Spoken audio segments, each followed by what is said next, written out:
Peter Parker is being hunted by Kraven and his would-be trophy hunters, but he's not alone. What'll happen next? Well, let's hop into the pages of Amazing Spider-Man Hunted issue number 18 and find out for ourselves, shall we? Alrighty then, so this is the second tie-in in this series, and who gets the spotlight this time around? Well, it's the Gibbon, a simian-themed villain of Spider-Man that the comic itself even jokingly calls his most terrifying foe. As the issue goes on, the Gibbon, real name Martin Blank, goes out of his way to regale us with his life story, and oh, it's a depressing one, bullied from the time he was very young for looking the way he does. Martin eventually found a job in a traveling circus playing up his bestial side. Again, for a dude who didn't like being laughed at, this was probably the worst career path you could think of, as well, he was a freak in a freak show. The only thing that gave the Gibbon even a little bit of solace was knowing that someone like Spider-Man existed, someone who seemed a lot like him, an outsider, someone who also felt at home swinging and climbing across the streets of New York. Only, as we're gonna discover about poor Martin Blank, his entire life is highlighted by a horrible tragedy. When he bared his soul to Spider-Man, he was laughed at as a joke. And even now, after years of being inactive as a costumed criminal, his life is still in danger, being kidnapped by Black Ant and Taskmaster to be hunted down by a bunch of wealthy a-holes. Gibbon tries his best to fight them off, but he admits that he probably didn't succeed well as a costumed supervillain because he just lacked that killer instinct that other villains had. He just couldn't bring himself to cross that line. Why, even when Kraven the Hunter entered his life and gave him a potion that would enhance his bestial abilities, he still never really made much of it. Heck, for a minute there, the Gibbon had gone straight and actually given up a life of costumed villainy to take care of his sick wife, another animal-themed supervillainess by the name of Princess Python. But again, because poor Martin's life is always characterized by tragedy, once his wife got better, she ended up leaving him for another supervillain. Ooh.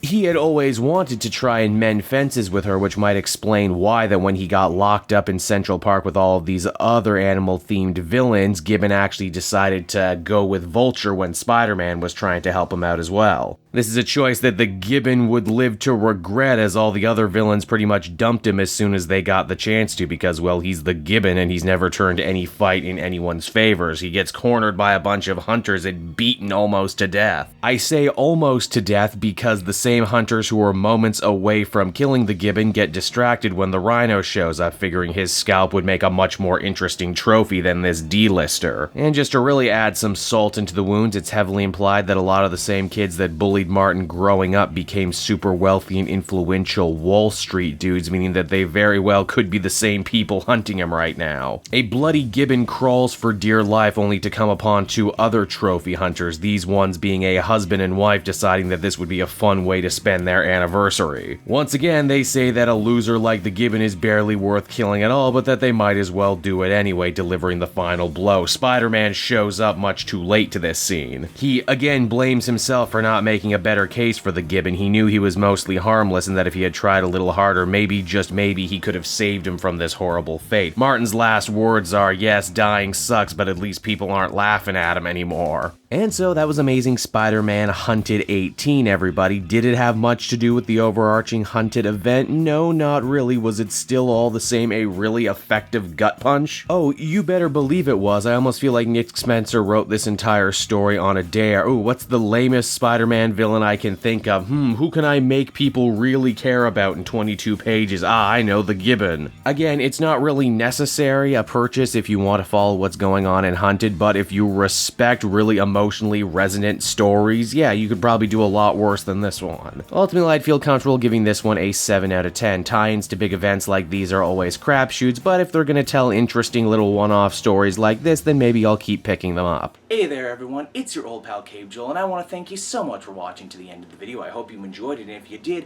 why not check out some of this other comic content I have available for you. Then you can follow me on Twitter and Facebook at Cape Joel, so you're always up to speed on what I'm doing next. And hey, if you're in the market for some comic books for yourself, might I recommend buying your trades through my book depository link down in the description. Not only will you save a bundle by not having to pay anything for shipping or handling, but everything you buy via my link goes to support me and the channel. So you win, I win, everybody wins, right? And until next time, I will be back again with more comic content that smacks of greatness. Bye-bye, everybody.